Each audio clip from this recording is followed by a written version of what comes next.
Merry Christmas, haleluya. Saya percaya kita semua dalam keadaan yang penuh dengan sukacita di momen-momen Natal seperti ini.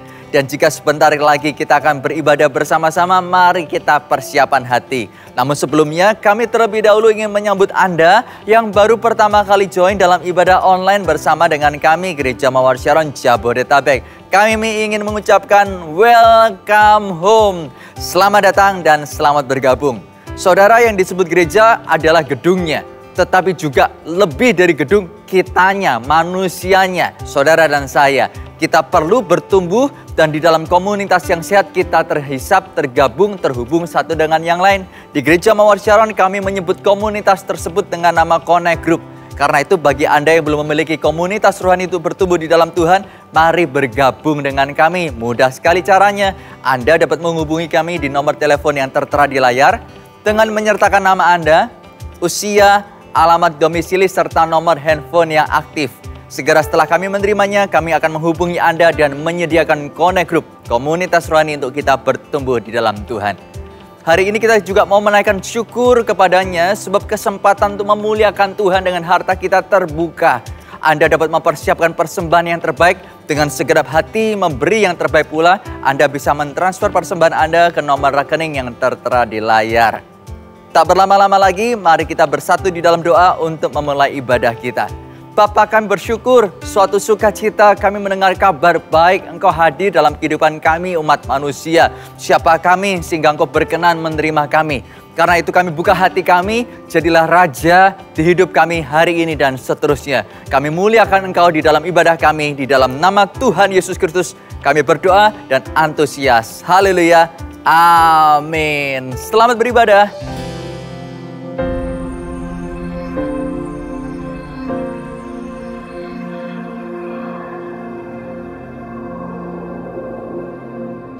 Orang yang suka memuji akan kuat roh doanya. Orang yang berdoa pasti berakhir memuji. Karena Allah bertata di atas pujian. Siapa memuji, Allah mengatasi hidupnya.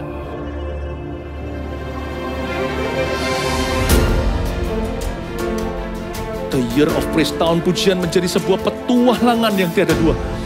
Menjadi sebuah pelajaran hidup yang langsung dari Kristus. Menjadi sebuah pengalaman yang indah. Waktu kita memuji Tuhan, seluruh kerajaan itu berdiri di sampingmu. Waktu kita memuji, seluruh kerajaan Allah dan kereta-keretanya yang tidak kelihatan berkuda dan berapi-api itu berada di kanan kiri. Semakin fisik kita lemah, roh kita semakin memuji Tuhan. Semakin jasmani kita terbatas, semakin rohani kita tidak boleh dibatasi.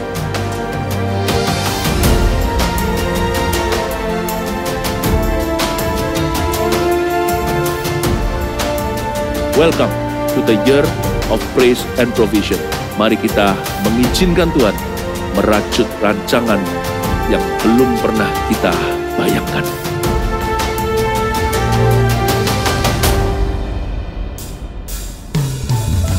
Merry Christmas.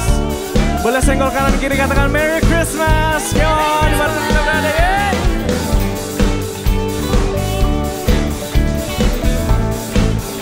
Katakan joy to the world.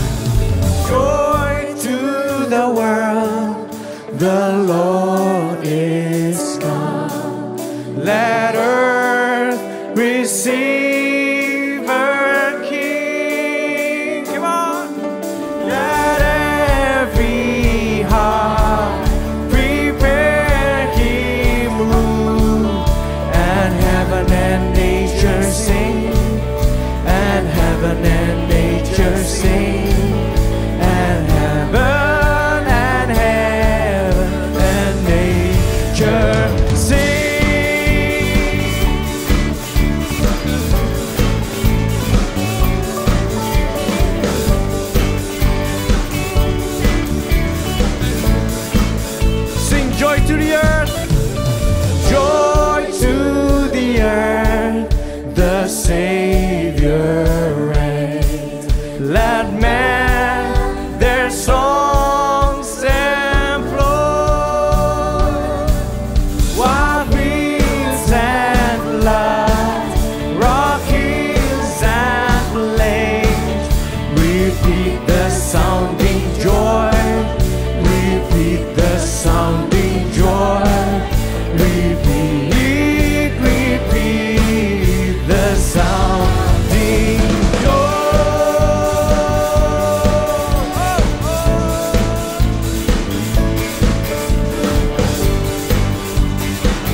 Sing out joy.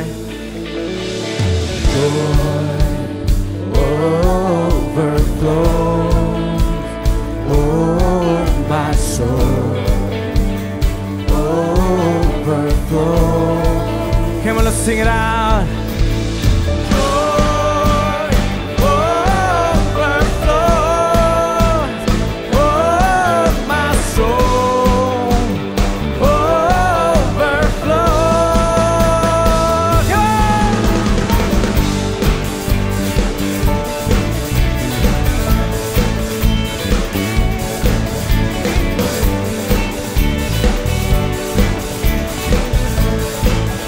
Tekan joy to the world, joy to the world, the Lord is come. Let earth receive her King.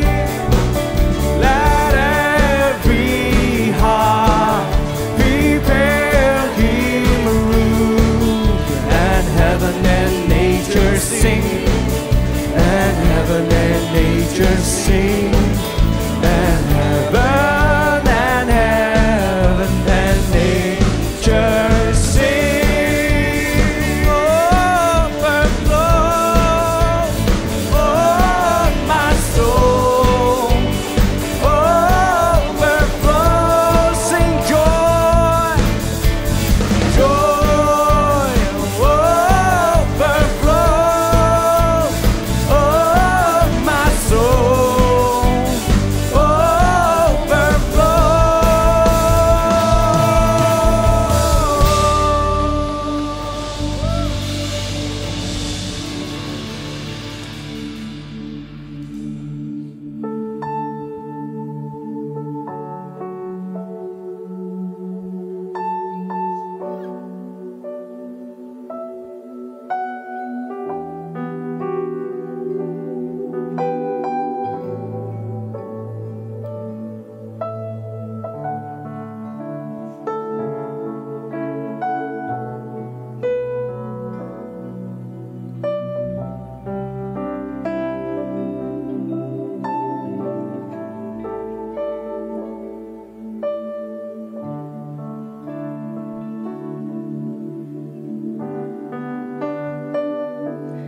Dengan hati bersyukur pada Allah yang kudus, syukur karena Dia berikan anaknya Yesus. Dengan hati bersyukur pada Allah yang kudus, syukur karena Dia berikan anaknya Yesus. Kini yang lemah berkata ku kuat, dan yang miskin berkata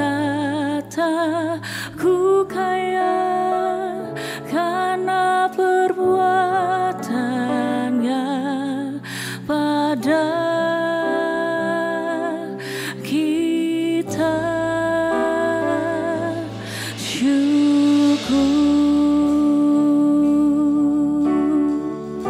katakan bersama-sama.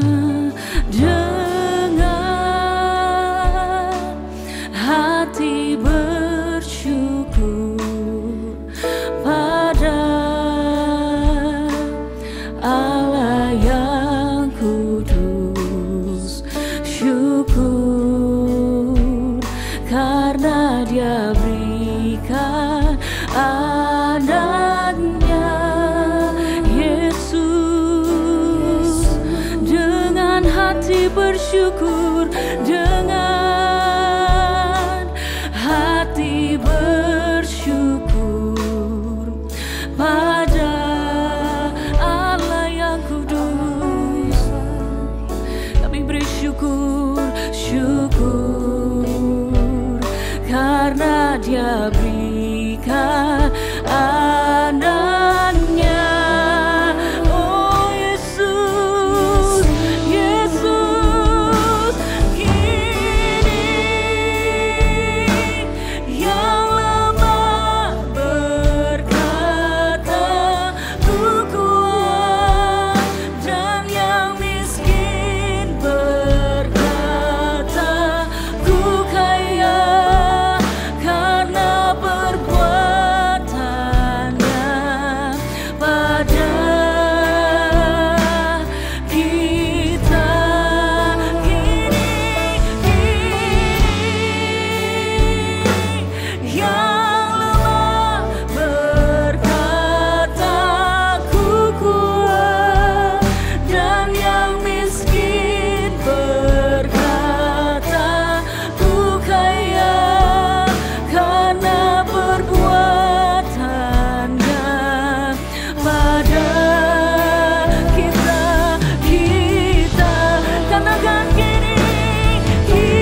Shalom Bapak Ibu semua, sukacita bisa ada di hadapan Anda sekali lagi menyampaikan firman Tuhan. Saudara, sekali lagi saya ucapkan selamat hari Natal, dan pada kesempatan ini saudara saya akan tetap menyampaikan pesan Natal.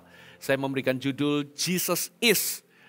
Mari kita sama-sama tundukkan kepala dan kita berdoa. Tuhan Yesus, sekali lagi kami datang kepadamu, Tuhan berbicaralah atas hidup kami. Tuhan biar terang firman-Mu hari ini kami dapatkan, supaya kami tahu bagaimana kami harus menjalani kehidupan ini. Sampaikan sabdamu, kami siap mendengarkan. Di dalam nama Tuhan Yesus, semua yang percaya katakan, amin.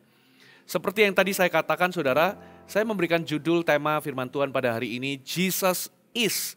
Coba kita lihat sama-sama di Yesaya pasal yang ke-9 ayat yang ke-6. Yesaya 9 ayat yang ke-6. Sebab seorang anak telah lahir untuk kita, seorang putra telah diberikan untuk kita. Lambang pemerintahannya ada di atas bahunya, dan namanya disebutkan orang penasihat ajaib, Allah yang perkasa, Bapa yang kekal, Raja damai. Saudara, sebuah nama di dalam tradisi orang-orang Yahudi itu bukan hanya sekedar sebutan atau panggilan, tapi nama itu mengandung harapan. Kelak akan menjadi apa orang itu? Jadi ketika nubuatan ini dilepaskan oleh Yesaya tentang Yesus Kristus, seorang putra yang akan dilahirkan itu, putra ini akan disebutkan sebagai penasihat ajaib, sebagai Allah yang perkasa, Bapa yang kekal, dan Raja damai. Dengan kata lain, Yesus akan menjadi seperti yang disebutkan itu. Dia akan menjadi penasihat ajaib bagi kita. Dia akan menjadi dia menjadi Allah yang perkasa. Dia menjadi Bapa yang kekal bagi kita. Dan dia menjadi Raja damai bagi hidup kita. Nah saudara, kenapa pada zaman itu Yesaya melepaskan nubuatan ini? Perlu Anda ketahui bahwa nubuatan ini dilepaskan 700 tahun sebelum Yesus lahir. Pertanyaannya saudara, kenapa Yesaya melepaskan nubuatan ini supaya mereka dengar? Ada apa di zaman itu?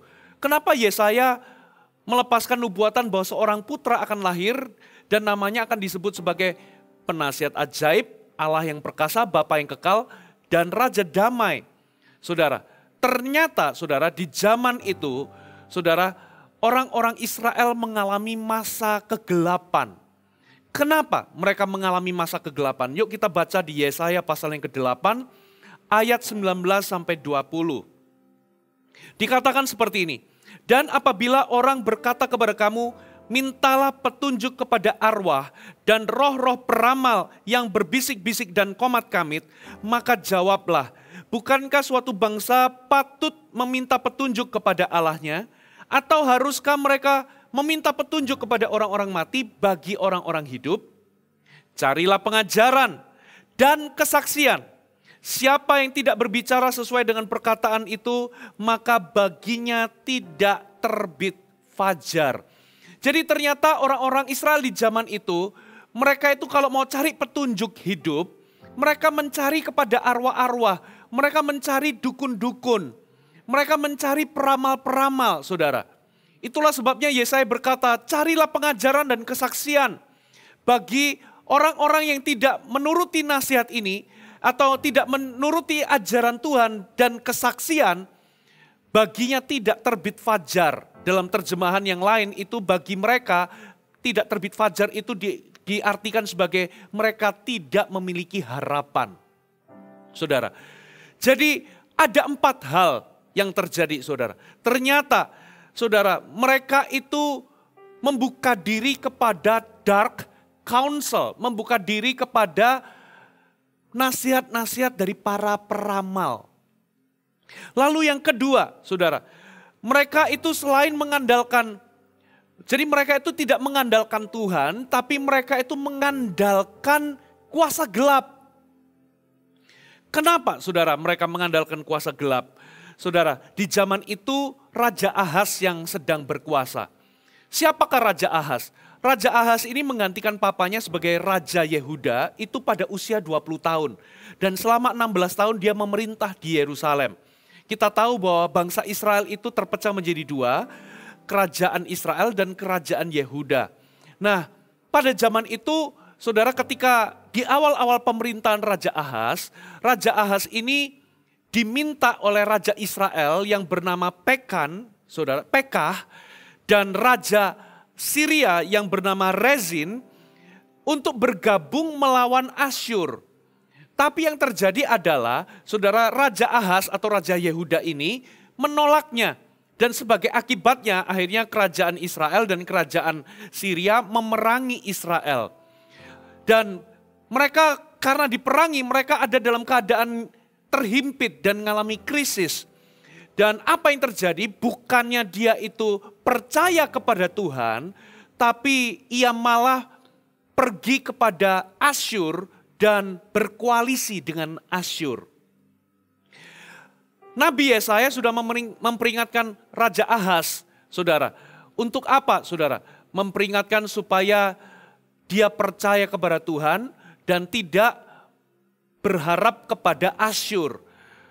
Tapi apa yang terjadi, saudara? Raja Ahaz enggan mendengarkan nasihatnya.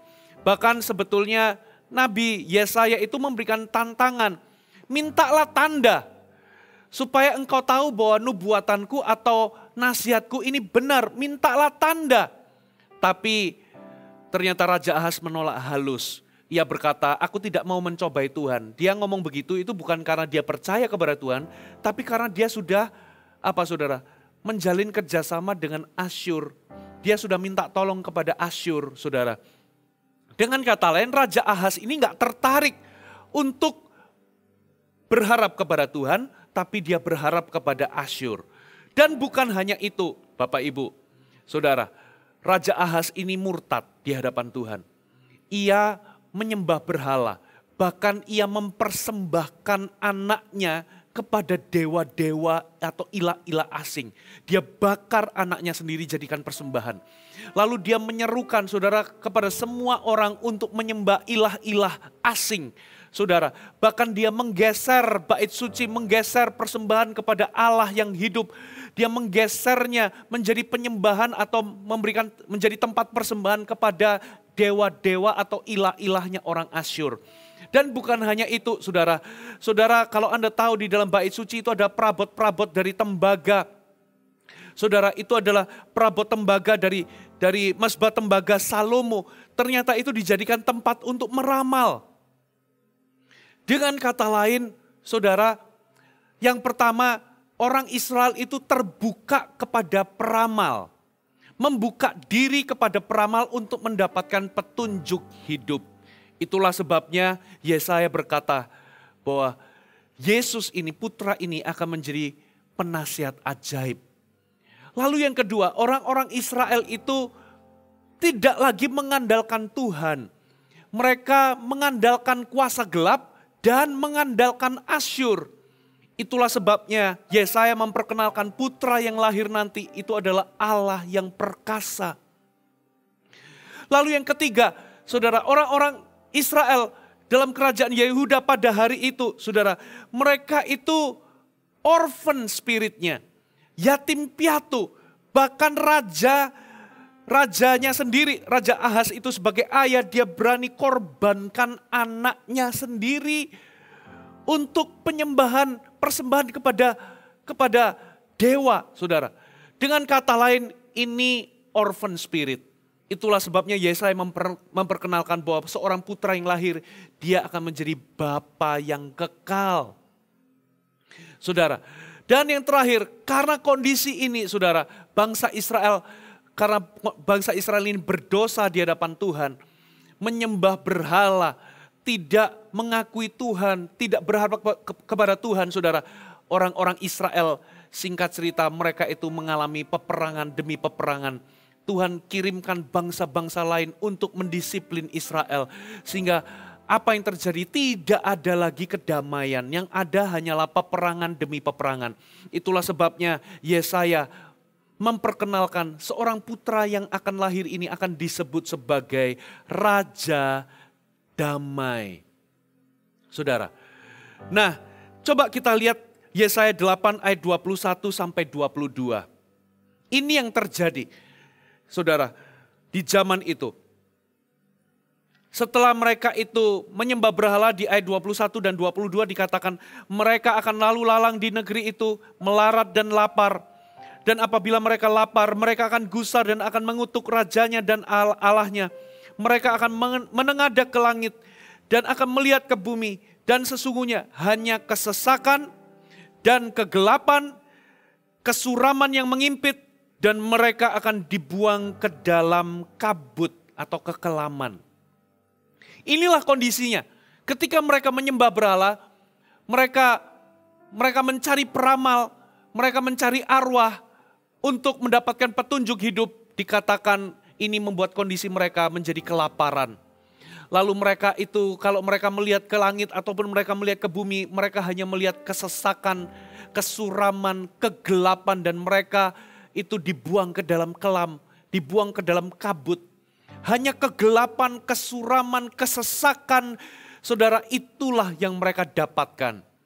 Dan kemudian, saudara, Yesaya 9, saudara, dimulai dengan sebuah janji atau harapan. Yesaya 9 ayat 1 sampai 2. Tetapi tidak selamanya akan ada kesuraman untuk negeri yang terhimpit itu. Kalau dahulu Tuhan merendahkan tanah Sebulon dan tanah Naftali, maka di kemudian hari Ia akan memuliakan jalan ke laut, daerah seberang sungai Yordan, wilayah bangsa-bangsa lain. Bangsa yang berjalan di dalam kegelapan telah melihat terang yang besar. Mereka yang diam di negeri kekelaman, atasnya terang telah bersinar. Lalu di ayat yang di ayat yang ke-6 dikatakan seorang anak telah lahir untuk kita. Seorang putra telah diberikan untuk kita. Lambang pemerintahan ada di atas bahunya dan namanya disebutkan orang penasihat ajaib, Allah yang perkasa, Bapa yang kekal dan Raja damai. Saudara, disinilah alasan kita bisa menemukan alasan kenapa Roh Tuhan itu melalui Nabi Yesaya melepaskan nubuatan ini. Ingat bangsa Israel itu berpaling kepada arwah-arwah, berpaling kepada kuasa kegelapan, berharap kepada kerajaan Asyur.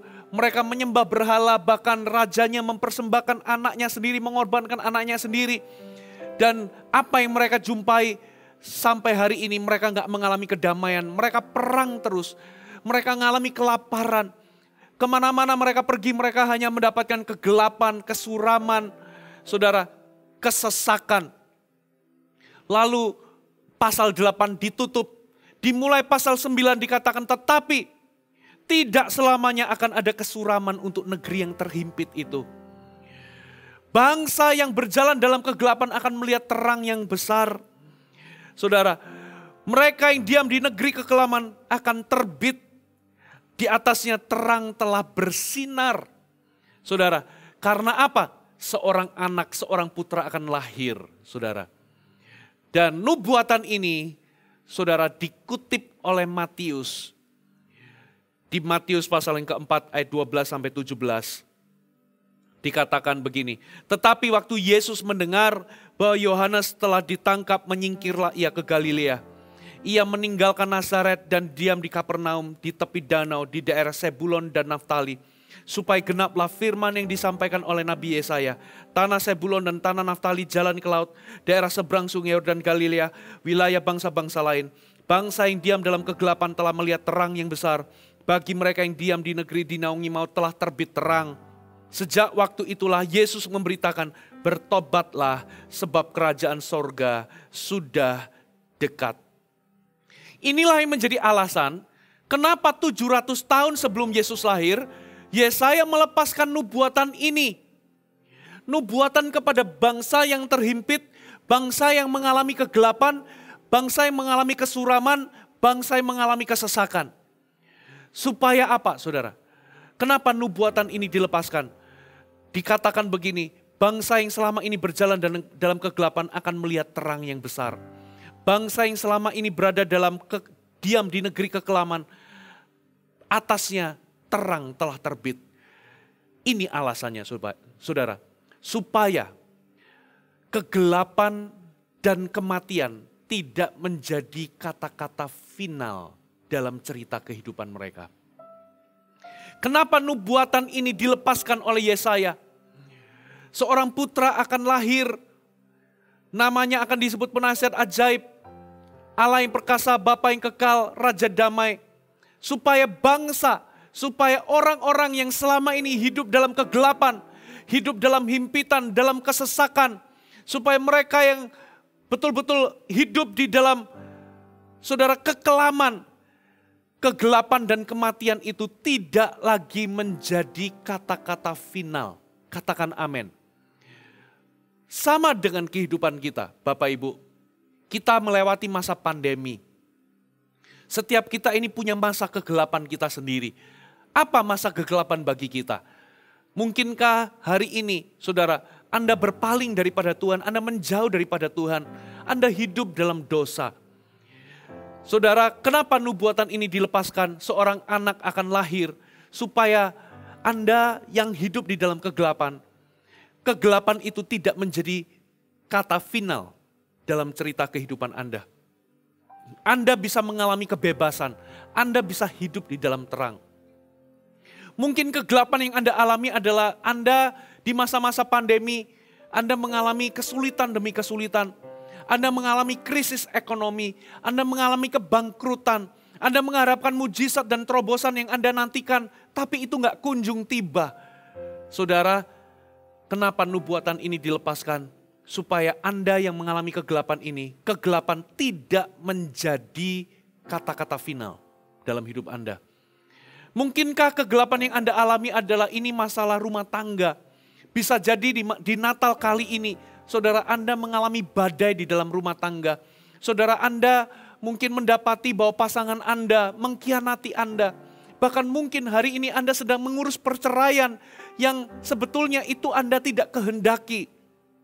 Saudara, karena Anda digugat cerai oleh pasangan, Anda ditinggal oleh pasangan, Anda ditolak oleh pasangan. Dengar baik-baik, di dalam kegelapan Anda hari ini, kenapa nubuatan itu dilepaskan? Satu hal, Tuhan tidak mau situasi kegelapan yang Anda alami itu menjadi kata-kata final dari cerita kehidupan Anda. Anda masih punya harapan, katakan amin. Mungkinkah di Natal ini Anda baru saja kehilangan orang-orang yang Anda cintai? Ini adalah Natal pertama bagi Anda, saudara, tidak bersama ayah Anda atau tidak bersama ibu Anda. Atau di masa pandemi ini Anda kehilangan orang yang Anda cintai sehingga Anda melewati Natal ini sendirian. Dan itu menjadi kegelapan bagi Anda. Saudara, kenapa nubuatan ini dilepaskan? Satu, Tuhan tidak mau kegelapan yang Anda alami itu menjadi akhir dari cerita Anda. Kegelapan yang Anda alami tidak seharusnya menjadi final bagi cerita kehidupan Anda. Tapi saudara, Anda masih punya harapan. Terang terbit atasmu. Ada amin. Siapakah terang ini? Saudara, ia adalah Yesus. Ia adalah yang dijanjikan. Seorang putra akan lahir dan namanya akan disebut. Yang pertama, penasihat ajaib. Katakan penasihat ajaib. Apa maksudnya penasihat ajaib ini? Atau wonderful counselor.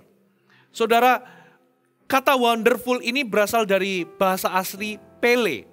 Yang artinya, saudara, beyond understanding. Beyond understanding atau too wonderful to understand. Too wonderful for you to understand. Incomprehensible. Tidak dapat terselami pikiran-pikirannya. Itulah sebabnya dia itu dikatakan sebagai wonderful counselor. Penasihat yang ajaib. Saudara, apa maksudnya? Ketika dia memberikan nasihat, ketika dia memberikan counsel, memberikan arahan, memberikan petunjuk, saudara, petunjuknya itu lebih daripada apa yang manusia bisa berikan. Lebih daripada apa yang Anda bisa pikirkan. Lebih daripada apa yang manusia itu bisa tangkap. Petunjuknya itu ajaib dalam kehidupan kita. Incomprehensible. Tidak dapat terselami, tidak dapat kita selami dengan pikiran kita sendiri. Too wonderful to understand. terlalu ajaib untuk kita ini bisa mengerti. Bapak Ibu, Tuhan itu menjanjikan satu hal dalam kehidupan kita. Dia akan menjadi penasihat ajaib bagi kita. Bapak Ibu, kenapa kita perlu penasihat? Hidup ini perlu keputusan demi keputusan yang harus kita buat. Kalau kita ini salah mengambil keputusan, kalau kita ini salah mengambil decision, akibatnya hidup kita bisa hancur. Itulah sebabnya kita membutuhkan penasehat. Kita membutuhkan counselor, saudara. Dan dia, putra yang dijanjikan itu, akan menjadi penasihat ajaib bagi kita. Katakan amin. Yesaya 11 ayat 1-2 dikatakan begini. Suatu tunas akan keluar dari tunggul Isai. Dan taruk yang akan tumbuh dari pangkalnya akan berbuah. Roh Tuhan akan ada padanya. Perhatikan, roh hikmat dan pengertian, roh nasihat dan keperkasaan, roh pengenalan dan takut akan Tuhan. Garis bawahi kata-kata roh hikmat, roh pengertian, roh nasihat. Jadi Yesus itu memiliki roh hikmat, roh pengertian, dan roh nasihat. Itulah sebabnya ia dikatakan sebagai wonderful counselor, penasihat yang ajaib. Ia memiliki pengetahuan yang tepat akan kehendak Tuhan. Ia bisa memberikan dengan tepat apa yang menjadi kehendak Tuhan, apa yang menjadi petunjuk Tuhan, dan apa yang menjadi tujuan Tuhan. Kita dapat menerima petunjuk yang presisi dan tepat supaya kita dapat mengambil keputusan yang benar. Saudara, dalam hidup ini kita butuh nasihat dan dialah yang akan menjadi penasihat ajaib bagi kita. Siapakah Yesus, saudara? Saudara, Ibrani 4 ayat 15-16 dikatakan Yesus adalah imam besar. Dan bukan imam besar yang tidak turut dapat merasakan kelemahan-kelemahan kita. Sebaliknya sama dengan kita, ia telah dicobai dan ia tidak berbuat dosa. Dengan kata lain, saudara, Yesus kita itu pernah menjalani kehidupan sebagai manusia. Dia tahu seluk-beluk persoalan manusia. Itulah sebabnya, saudara, nasihatnya perlu kita dengarkan. Dia punya nasihat itu ajaib dalam kehidupan kita. Saudara, sebagai penasihat yang ajaib, nasihatnya itu sempurna dan tepat. Sebagai penasihat ajaib, ia dapat memberikan kita petunjuk yang tepat untuk kita bisa ambil keputusan. Sebagai penasihat yang ajaib, ia bisa memberikan kita, saudara, pengetahuan apa yang benar. Dia bisa memberikan kita akal, dia bisa memberikan kita hikmat, dia bisa memberikan kita pengertian. Apa yang menjadi kehendak dan tujuan Tuhan dengan presisi, saudara. Dan itulah sebabnya kita perlu sering-sering bertanya kepada Tuhan. Kita perlu dengarkan suaranya. Kita perlu melakukan apa yang Tuhan suruh. Kita perlu cari pengajaran. Katakan amin. Di zaman ketika Yesus muncul, saudara, nasihatnya Yesus ini luar biasa. Contoh ya, Yesus itu pernah memberikan nasihat kepada orang lewat khotbahnya. Jangan dendam, tapi kasihilah musuh-musuhmu. Doakan mereka yang menganiaya kamu. Dengan kata lain, saudara, Yesus itu memberikan terang. Kalau kamu dendam, kamu gak akan pernah sembuh dari luka batin. Dan hidupmu akan senantiasa dalam gelap. Karena orang yang membenci, orang yang hidup dalam kebencian itu hidup di dalam gelap. Itulah sebabnya counsel atau nasihatnya adalah doakan musuh-musuhmu. Kasihi musuhmu. Doakan mereka yang menganiaya kamu. Karena dengan jalan demikian, Anda bisa lepas. Saudara, saya pernah, saudara, dilukai oleh orang, diperlakukan gak adil. Dan ada sebuah momen, saudara, ketika saya betul-betul terluka, Tuhan itu suruh saya doakan orang yang melukai. Gak gampang, saudara. Hati ini, daging ini rasanya memberontak. Mulut itu rasanya gak bisa mengucapkan kalimat berkat atau kalimat doa. Saya bergumul beberapa saat, saudara. Sampai akhirnya saya buka mulut. Dan saya buka hati saya untuk melepaskan berkat kepada orang yang melukai saya, kepada orang yang menganiaya saya. Saudara, tiba-tiba saudara, hati saya itu ketika saya ucapkan, hati saya itu bisa alami kelegaan. Tiba-tiba kasih itu mengalir. Saudara, sehingga apa saudara? Itu menolong saya untuk tidak hidup di dalam kebencian, dendam maupun kepahitan. Saudara, itulah counselnya Yesus. Dia itu penasihat ajaib. Dia juga berkata, kalau engkau saudara khawatir, engkau nggak produktif. Kekhawatiran itu nggak menambah sehasta dalam jalan hidup kita. Itulah sebabnya carilah kerajaan Allah terlebih dahulu. Maka semuanya akan ditambahkan. Dunia mengajarkan, kalau engkau mau sukses, kalau engkau mau kaya, kejarlah uang. Kejarlah itu semua. Peduli amat dengan Tuhan, tapi Yesus memberikan counsel yang berbeda. Apa yang kau harapkan?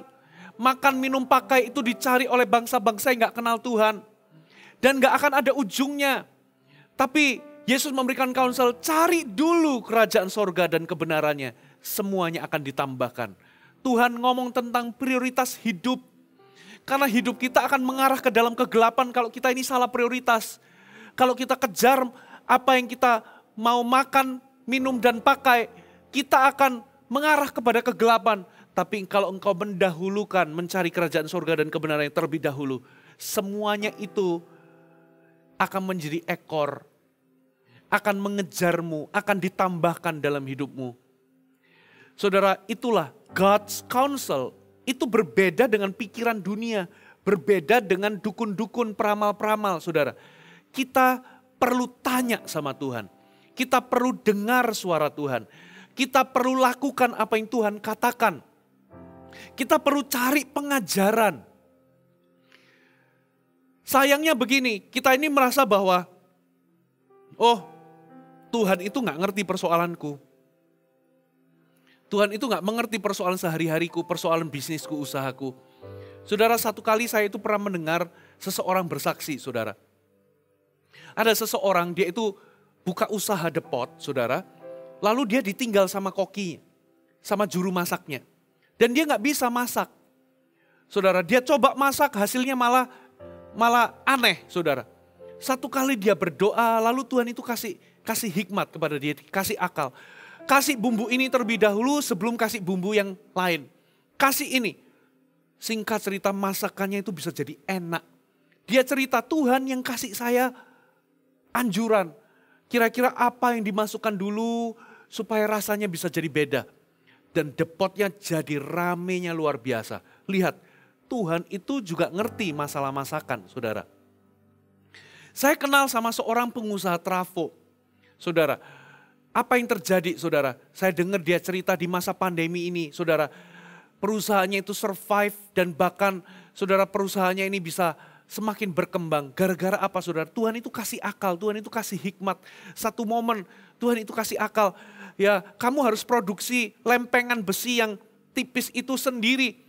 Saudara, dia disuruh untuk cari mesin. Dan singkat cerita, saudara, dia dapatkan orang yang tepat, dia beli mesinnya. Dan apa yang terjadi di masa pandemi ini, dia bisa survive dengan harga yang dengan harga produksi yang sangat rendah.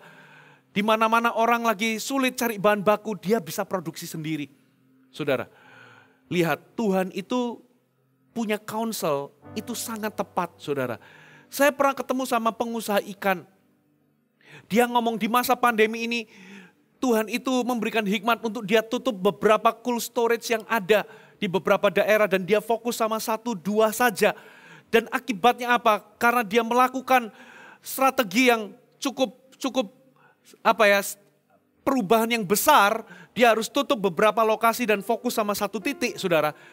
Dia cerita di masa pandemi ini justru dia meraup keuntungan atau omset lebih daripada sebelum-sebelumnya. Saudara, Tuhan itu penasihat yang ajaib. Saudara, Tuhan itu bisa beri kita akal, bisa beri kita hikmat, bisa beri kita nasihat dalam persoalan kehidupan kita sehari-hari, dalam pekerjaan kita, di dalam rumah tangga kita, bagaimana kita bisa membangun hubungan, bagaimana bisa handle suami yang keras, bagaimana kita ini bisa berkomunikasi, bagaimana bisa mendidik anak-anak yang beranjak remaja, bagaimana memulai usaha atau bisnis, bagaimana memulihkan hubungan suami istri, termasuk bagaimana Anda bisa memimpin kelompok sel di dalam pelayanan. Saudara, saya dulu pernah ketika awal-awal merintis Gereja Mawar Sharon Jakarta, berat sekali, CG-CG nggak bertumbuh. Karena apa? Kita ini terpencar dengan jarak. Ya, kita nggak bisa buka CG di mana-mana, kita ini cuma di satu titik. Dan anggotanya, membernya itu dari seluruh, saudara, sisi Jakarta. Dan kalau kita CG itu kehadirannya kecil banget. Karena apa? Selain mulainya itu malam, mereka nggak bisa datang on time, sehingga apa saudara? CG kita nggak bertumbuh. Tiba-tiba Tuhan kasih hikmat, buka CG di banyak hari termasuk di hari Minggu. Ketika kita saudara, kita jalankan strategi itu saudara, CG-CG mulai bertumbuh. Orang-orang yang nggak bisa CG di tengah minggu, bisa CG di hari Minggu. Tuhan itu bisa kasih kita hikmat. Tuhan bisa kasih kita counsel. Dan His counsel itu wonderful. Saudara, ajaib. Hari ini, terbukalah untuk bertanya kepada Tuhan. Dengarkan suara Tuhan. Dengarkan tuntunan Tuhan. Kalau dia kasih hikmat, responi. Catat dan responi. Saudara, lakukan apa yang Tuhan suruh untuk Anda lakukan. Carilah pengajaran. Saudara harus belajar prinsip firman. Ada prinsip iman, ada prinsip bersyukur, ada prinsip bagaimana menghadapi ketakutan, bagaimana beroperasi dalam iman, bagaimana Anda hidup dalam hukum tabur tuai. Ada banyak hal yang Anda bisa dapatkan. Nah, orang Israel di zaman itu, mereka untuk cari petunjuk hidup, mereka pergi kepada peramal-peramal, kepada arwah-arwah, saudara. Itulah sebabnya dia memperkenalkan dirinya, akulah penasihat ajaib. Yang kedua, dia juga menjadi Allah yang perkasa. Terjemahan bahasa Inggrisnya adalah mighty God. Dalam bahasa aslinya, kata mighty itu pakai kata gibor. Mighty God itu El Gibor. Apa maksudnya El Gibor? Itu adalah pejuang yang perkasa, seorang pahlawan, saudara, atau divine hero. Jadi mighty God itu adalah pahlawan yang ilahi, divine hero. Sama seperti di zaman itu saudara, pahlawan di Alkitab itu adalah Musa. Musa melepaskan Israel dari perbudakan Mesir. Yosua memimpin Israel menduduki tanah Kanaan. Itu adalah tindakan heroik. Saudara, Daud yang masih muda membunuh Goliat dan melepaskan intimidasi Filistin, saudara, terhadap Israel. Itu adalah tindakan heroik. Nah, sedangkan El Gibor itu adalah mighty God. Itu adalah divine hero. Saudara, apa maksudnya divine hero? Itu adalah tindakan perkasa daripada Tuhan, tindakan Tuhan yang luar biasa untuk menolong orang-orang yang mereka itu nggak bisa tolong diri mereka sendiri. Dengan kemampuan mereka sendiri. Itulah sebabnya Tuhan memperkenalkan dirinya, aku adalah Allah yang perkasa. The mighty God, El Gibor, aku akan menjadi pahlawan bagimu. Itulah janji Tuhan, saudara. Nah, jadi Tuhan itu penasihat ajaib dan Allah yang perkasa. Pahlawan yang ilahi bagi kita. Saudara, dia memberikan nasihat kepada kita dan dia juga punya kuasa untuk melaksanakan apa yang dia rancangkan. Dia bisa membuat rencana dan dia punya kuasa untuk melaksanakan rencana itu. Saudara, sebagai penasihat ajaib, dia memberikanmu nasihat dan rencana. Tapi sebagai Allah yang perkasa, dia akan memampukanmu dan menolongmu untuk melaksanakan apa yang dia nasihatkan ataupun apa yang dia rencanakan bagimu. Katakan amin. Dia adalah Allah yang perkasa. Saudara, pikirkan tentang Yesus Kristus. Yesus yang menyembuhkan orang sakit, mencelikan mata yang buta, membangkitkan orang mati, membuat orang lumpuh berjalan. Dia sendiri bangkit dari antara kubur. Saudara, dari kubur, bangkit dari kematian. Itulah Allah yang perkasa. Dia powerful. Dia berkuasa. Saudara, dia sanggup melakukan hal-hal yang mustahil. Apa yang mustahil bagi kita, dia sanggup asal hari ini kita mau mengakui dia sebagai Allah yang perkasa, sebagai El Gibor, sebagai pahlawan yang ilahi, divine hero. Saudara, dia akan tampil berperang bagimu dan memberikanmu kemenangan dari apa yang Anda pergumulkan selama ini. Katakan amin. Dialah penasihat ajaib bagi kita. Memasuki tahun-tahun yang ke depan, saudara, pastikan saudara, Anda bertanya kepada dia, dia penasihat ajaib. Dan yang kedua, pastikan Anda andalkan dia. Orang Israel itu mengandalkan Asyur, mengandalkan kuasa gelap. Yesaya sudah ngomong kepada Ahaz, jangan andalkan manusia, jangan andalkan kuasa gelap, andalkan Tuhan. Dia adalah pahlawan yang perkasa. Akibatnya apa saudara? Karena Ahaz itu berkoalisi sama Asyur, malah dia jadi bulan-bulanan dari bangsa-bangsa lain, saudara. Akibatnya apa? Kelaparan, kesesakan, kegelapan melanda. Saudara, di hari-hari ke depan kita bisa punya jaminan bahwa dia adalah Allah perkasa bagi kita. Dia powerful, dia sanggup buat mujizat bagi kita. Dia sanggup melakukan hal yang luar biasa. Apa yang mustahil bagi kita, tidak mustahil bagi dia. Ada amin, saudara? Lalu yang ketiga, dia adalah Bapa yang kekal. Saudara, apa maksudnya Bapa yang kekal? Ternyata Tuhan itu personal bagi kita. Saudara, waktu saya kecil dulu, waktu saya belum kenal Tuhan, saya merasa Tuhan itu jauh di situ. Saya itu mudah mempercayai bahwa Tuhan itu besar dan berkuasa. Tapi saya sulit mempercayai bahwa Tuhan itu juga personal bagiku. Bahwa saya bisa kenal dia secara pribadi. Bagi saya Tuhan itu besar, Tuhan itu jauh, dan Tuhan itu marah sama saya. Karena saya ini orang-orang berdosa. Saya ini pendosa. Tapi dia menyatakan bahwa dia adalah Bapa yang kekal. Kata Bapa itu menunjukkan kepada keintiman atau adanya hubungan. Ternyata dia adalah pribadi yang personal. Saudara, dia adalah Bapa. Apa yang kita bisa dapatkan dari Bapa? Yang pertama, saudara, Bapa itu mengasihi kita, anak-anaknya.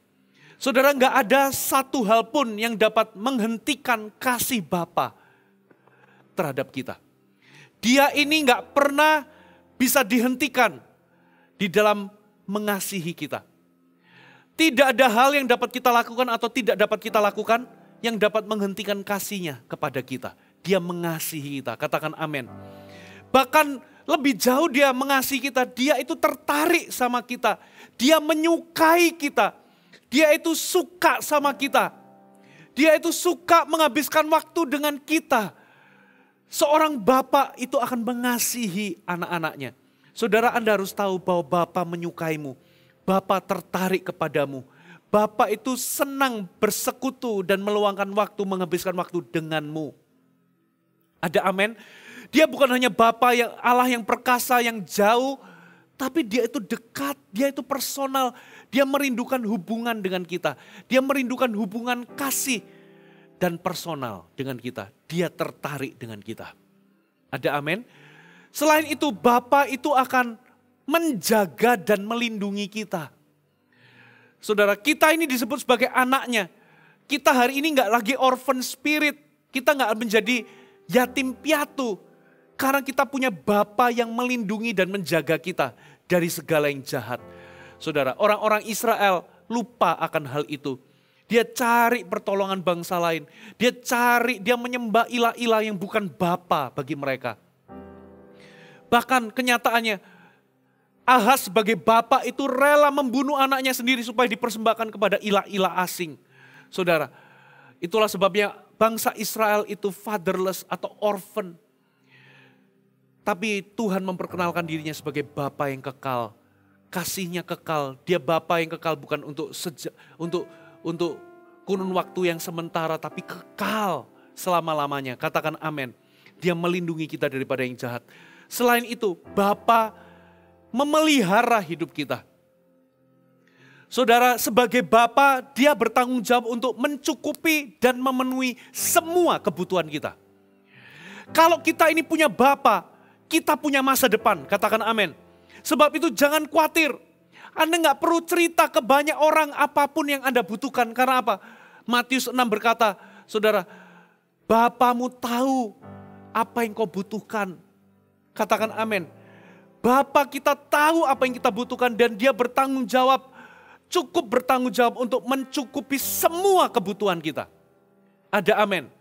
Memang gak semua keinginan kita dipenuhi, tapi semua kebutuhan kita pasti dia cukupi. Katakan amin.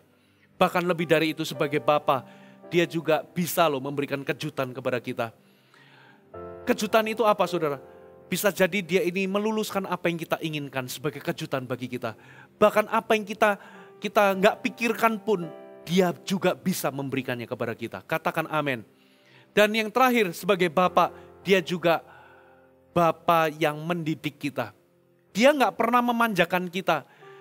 Yes, bisa jadi ada keinginan tertentu Tuhan luluskan, tapi tidak semua keinginan kita itu diluluskan sama Tuhan. Karena apa? Demi kebaikan kita. Tuhan itu bukan hanya baik kepada kita, tapi Tuhan itu juga baik bagi kita. Dia nggak memenuhi semua keinginan kita. Semua kebutuhan kita dia pasti penuhi.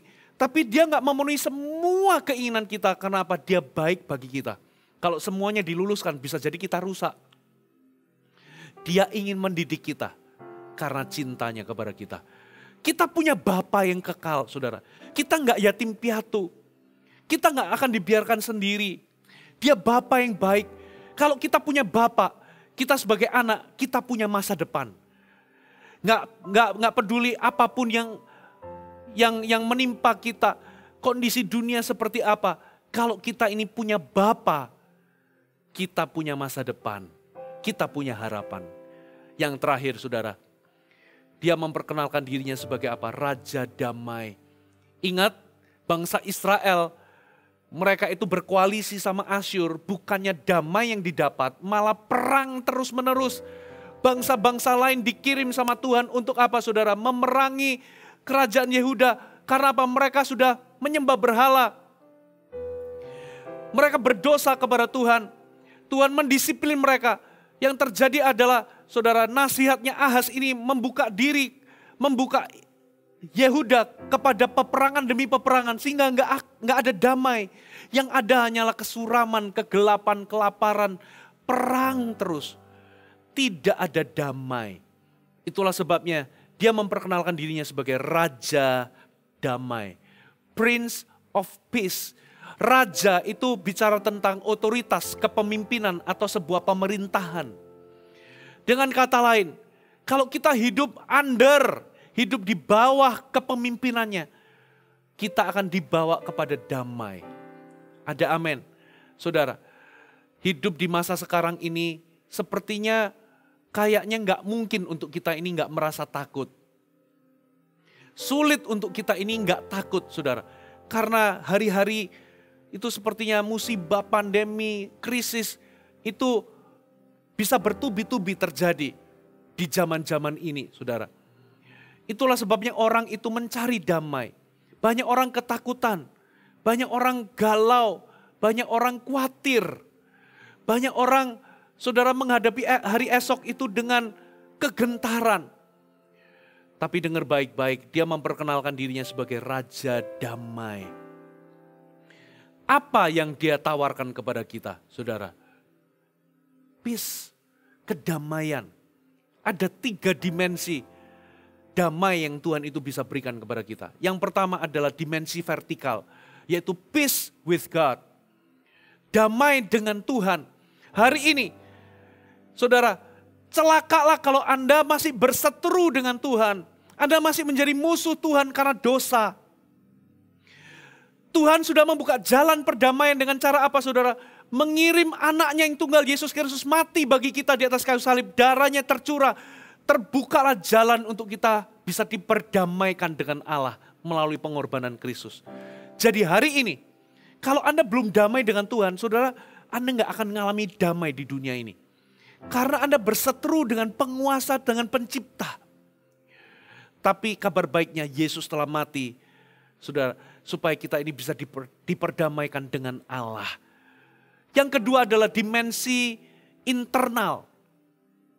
yaitu peace of God. Sekalipun dunia ini sedang kacau balau, krisis, pandemi, tapi kita ini bisa mendapatkan damai di dalam. Saudara, damainya Tuhan itu beda dengan damainya dunia. Damainya dunia itu bicara demikian. Ya, kalau semuanya baik-baik dan tidak ada masalah, maka damai terjadi. Beda dengan damainya Kristus. Damainya Tuhan itu adalah sekalipun di tengah badai, di tengah persoalan, damai Allah bisa memerintah di hati kita. Yang ketiga adalah dimensi horizontal, yaitu damai dengan orang lain, peace with others. Saudara, melalui Kristus kita ini bisa mengalami kedamaian dengan orang-orang di sekitar kita. Melalui apa yang Tuhan nasihatkan, kita ini bisa berdamai dengan orang-orang. Ada amin? Itulah yang Tuhan janjikan. Di Natal ini, saudara, jangan takut. Karena Yesus itu ada bagi kita. Dia menjadi penasihat ajaib kita. Dia menjadi Allah yang perkasa bagi kita. Pahlawan bagi kita. Divine hero bagi kita. Dia juga bisa menjadi Bapa yang kekal, personal dengan kita. Bapa yang mencintai kita dan tertarik dengan kita. Bapa yang memelihara kita. Bapa yang mendidik kita. Bapa yang melindungi dan menjaga kita. Dan dia juga adalah seorang Raja Damai. Di bawah kepemimpinannya, kita akan beroleh damai yang sejati. Bukan damai palsu, ketentraman palsu yang dunia tawarkan.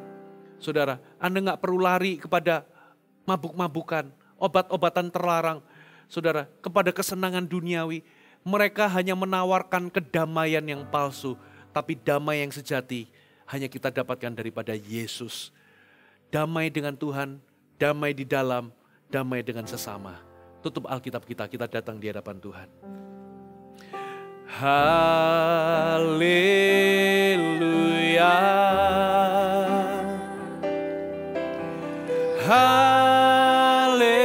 Haleluya.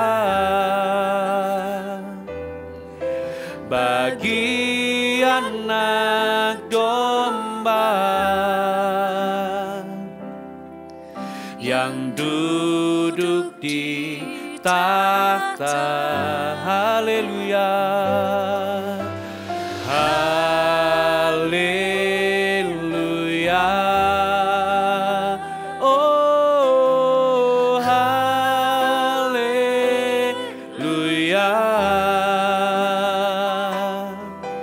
Bagi anak domba berkuasa selamanya. Haleluya. Haleluya. Oh, haleluya.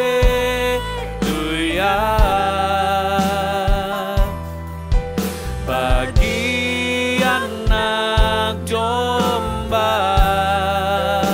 yang duduk di tahta, yang duduk di tahta. Oh, haleluya.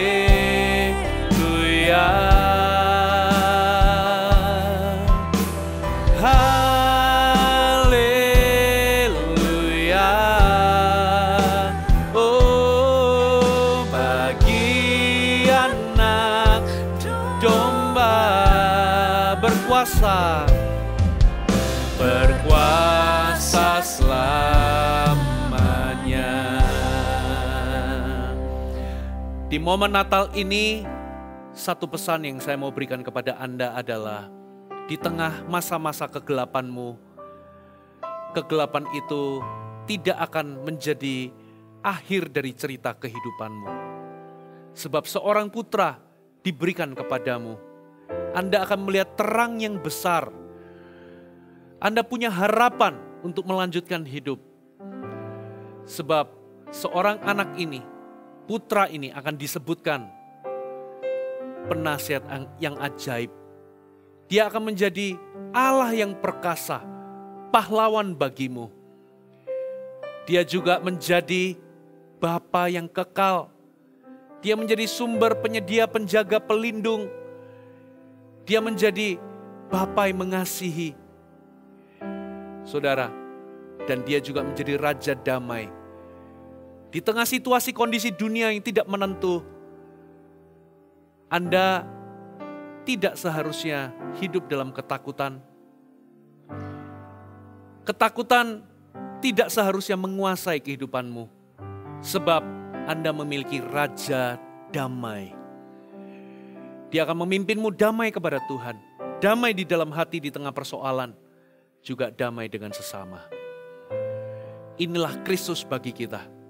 Yesus adalah penasihat ajaib kita. Yesus menjadi Allah yang perkasa bagi kita. Yesus menjadi Bapa yang kekal bagi kita. Dan Raja damai bagi kita. Mari kita berdoa. Tuhan Yesus, hamba berdoa untuk umat-Mu. Kami tahu hidup di masa-masa sekarang seperti hidup dalam kegelapan. Ancaman krisis, ancaman penyakit, ancaman persoalan dan badai bertubi-tubi. Tuhan, tapi hari ini kami punya terang yang menerangi kegelapan kami. Kami punya seorang putra yang berdiri bagi kami, diserahkan bagi kami. Kami memiliki penasihat yang ajaib. Kami memiliki petunjuk dalam menjalani hidup. Kami memiliki Allah yang perkasa, Tuhan yang bertindak sebagai pahlawan, yang menolong bagi kami. Dan Engkau bertindak sebagai Bapa yang kekal. Engkau mengasihi kami, Engkau tertarik dengan kami. Engkau melindungi kami, memelihara kami. Kami sebagai anak, kami punya masa depan. Dan kami punya damai, sebab kami memiliki Raja damai di hati kami. Terima kasih ya Tuhan. Memberkati seluruh umat-Mu. Mari angkat tangan-Mu dimanapun kau berada. Terimalah berkat daripada Allah Bapa, kasih karunia daripada Yesus Kristus, penyertaan dari Allah Roh Kudus, dari sekarang sampai Maranatha. Yesus Kristus ada bagimu, hidup di dalammu, dan dia menjadi penasihat yang ajaib, Allah yang perkasa, Bapa yang kekal, dan Raja damai bagimu. Terimalah berkat ini dalam nama Yesus. Amin.